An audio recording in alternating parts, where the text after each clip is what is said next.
ties between India and Canada have reached a new low, with India withdrawing 6 of its diplomats, including the High Commissioner, while expelling the Canadian acting High Commissioner in India and 5 other diplomats, including the Deputy High Commissioner Patrick Herbert. I have with me today at ThePrint Ujjal Dosanjh, a former Premier of British Columbia, the first person of Indian origin to reach the highest position in Canadian provinces, a former Federal Minister of Health between 2004 and 6, a former Member of Parliament. Sir, thank you for joining ThePrint today. Good to be with you. So, last year, I remember when we had a conversation, I had made this introduction that, it was the lowest that ties had been between India and Canada. And a year later, we see, no ambassadorial level contact, right?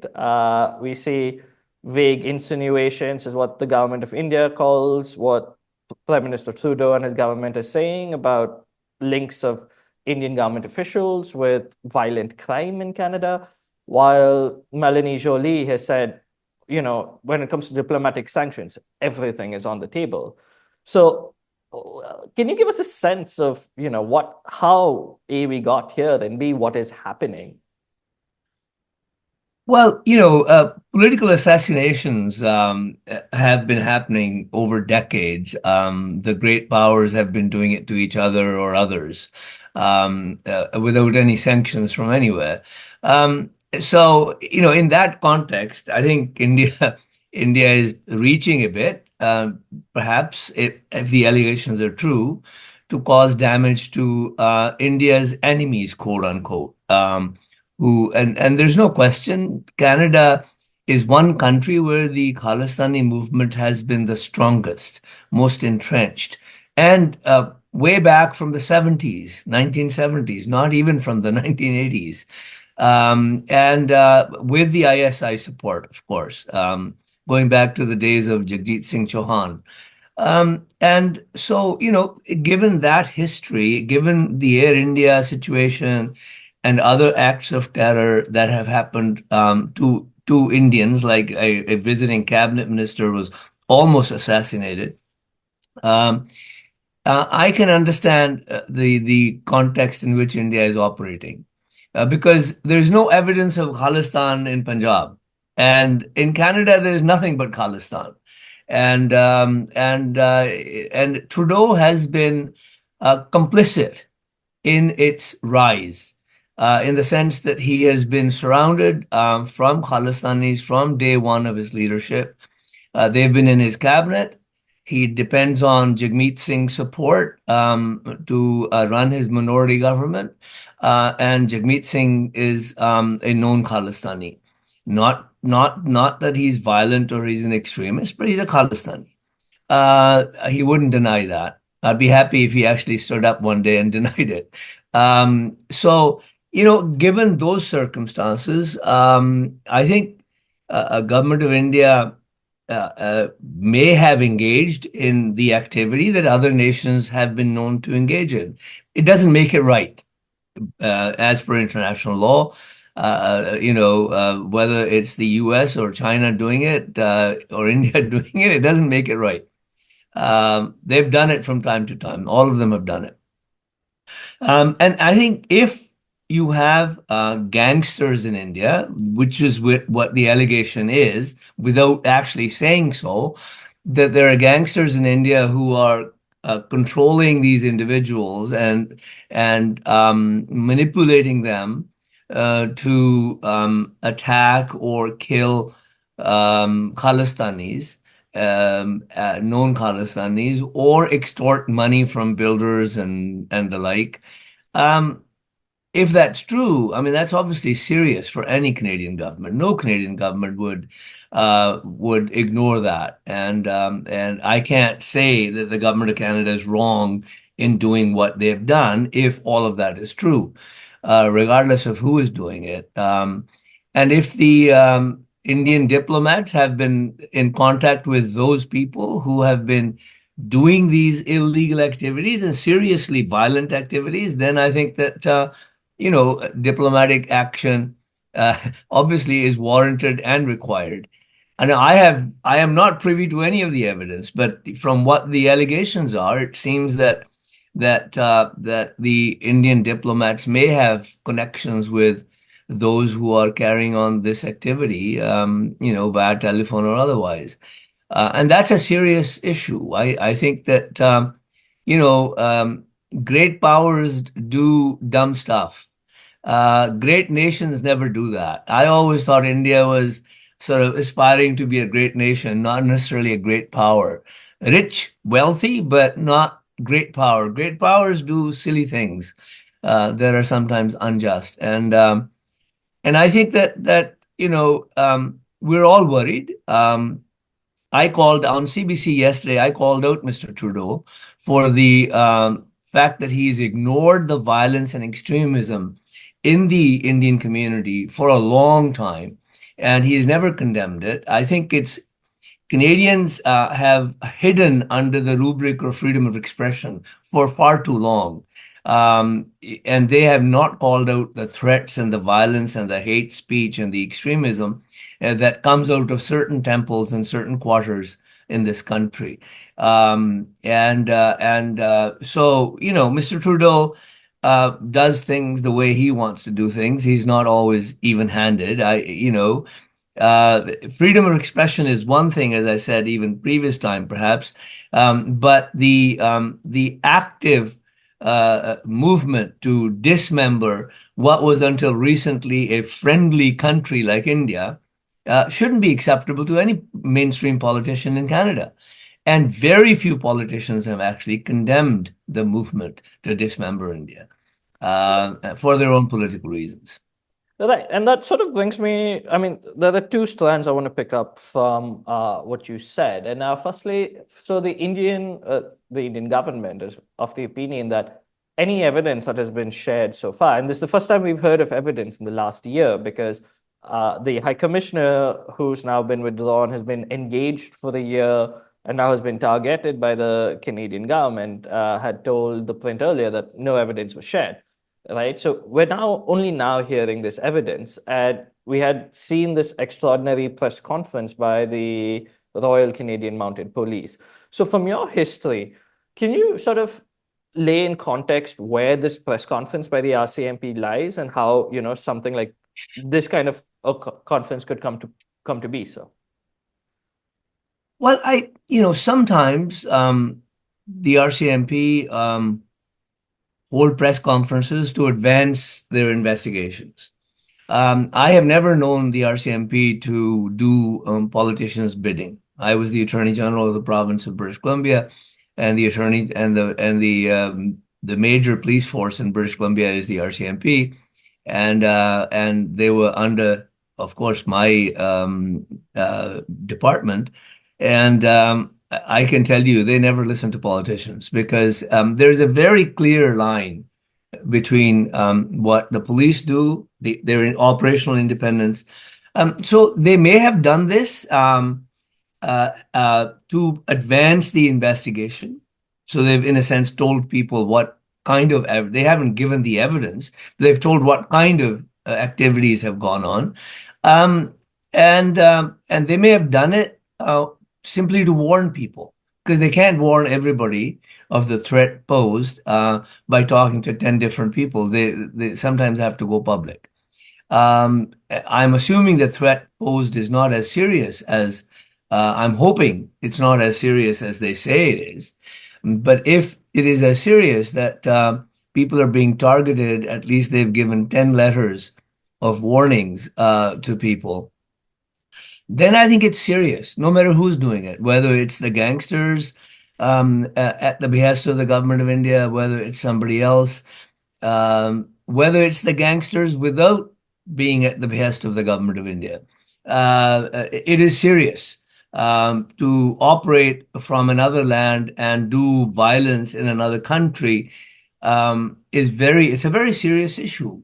And I don't take it lightly. But at the same time, I have said very clearly yesterday, and I say it here, I, as a Canadian citizen, say, fine, you're paying attention to all of this. This is very important.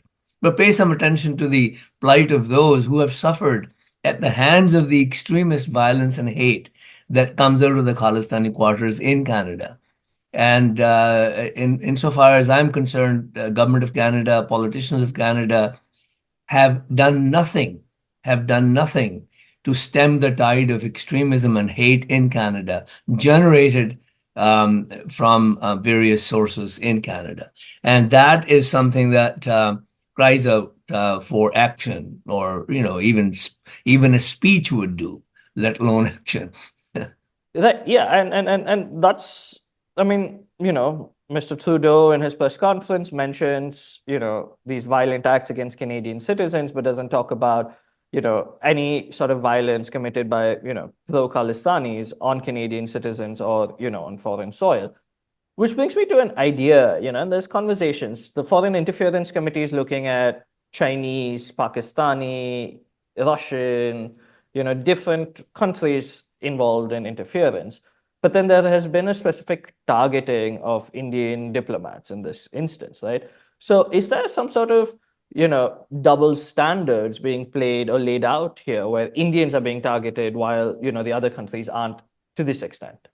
Well, I think that the other countries, so far, it hasn't been said that they engage in violence or promoting violence. I think the distinction is that here the allegation is that the government of India or others at its behest are engaging in violence, extortion, criminal activity in this country, and that the Indian diplomats have been in touch with those elements or have engineered those elements to do things, whatever the allegations are. And if that's the case, I think there is that distinction. The Chinese and Russian interference, Chinese in particular, that interference is, generally assumed to be in the political arena. Asking Chinese of Chinese origin to vote for certain people or to go make certain candidates win nominations or defeat others. That is a different kind of political interference. Whereas the kind of thing that's alleged against India is obviously more serious if it's violent. Right. And so that also brings me to this sense. You mentioned about how, a sitting Indian state cabinet minister was almost assassinated. And one of the people who was convicted of that, Mr. Atwal, was invited by the Canadian High Commission in 2018 in Mumbai, right? And has a photo with Prime Minister Trudeau's former partner, right? And then you have Mr. Trudeau when attending, these huge gatherings where you have shouts of Khalistan Zindabad, and never once has commented on it, right? So in that sense, how integral or important is this vote bank for Mr. Trudeau? So much so that he's willing to, move this far to the extreme when it comes to Khalistan. Well, I think it's important in the sense that they can generate money from temples that they control. It's people's money, but they can control that money. It's important in that sense. It's also important in the sense that there are a lot of people within the community who don't want to raise their voice because they're themselves afraid of the Khalistani violence and extremism. The politicians here routinely make the mistake of equating the entire Sikh community with Khalistanis. I would say if you ask people to gather in an open arena and raise hands to say how many of you are Khalistanis, I think less than 1 or 2% might raise hands. Khalistani support is not as widespread, but the fear is. The fear of the extremism and terror within the community is. So very few voices would say anything against the Khalistanis. Right. And I mean, so in that sense, there is Mr. Pierre Poilievre, who's, front runner in most of your opinion polls seen from Canada. There's Jagmeet Singh, there's Trudeau, and there seems to be very little sort of anti-Khalistan politics in Ottawa at the highest levels. My question is, where do we go from here? Because clearly India has certain red lines, and the red lines is, the promotion of sort of Khalistani terrorists from Canadian land to Punjab here in India, or these transnational gangs. These are red lines for India. The mainstream politicians in Canada, the main leaders, haven't really spoken out, or if at all, very minuscule with their voices. What does that mean for India-Canada ties? Because where do we go from here? Well, I think that India and Canada really have to begin to understand that they can't have the poison of terrorism and extremism growing within Canada, directed at another country, and then hope that the two countries would remain friendly. I don't. If I were in the government of India, my attitude might not be violent towards these guys, but might generally it'd be antagonistic. And I think that ultimately the politicians really have to come to the table in Canada. In India, I might say, if India engages in the kind of activity that's alleged that it is engaged in, then I think India should really stop doing it. India should say to itself it wants to be a great nation, not necessarily a bad great power. Right. Because ultimately people respect you a lot more if you are a great nation. If you engage in vandalism or violence across international borders, people might fear you, but they'll have no respect for you. And I think that India needs to kind of figure out its own place in the comedy of the nations. But, I think with the current regime in India, we know where their muscular policy comes from. And I'm afraid that it's probably doing some damage to India's credibility in the world. And that's not to say that Canada is an angel in all of this. Canadian politicians are complicit with their silence in the extremism and violence and terror that the Khalistanis have spread in Canada. I've said as much before publicly, and I'm not afraid to say that again.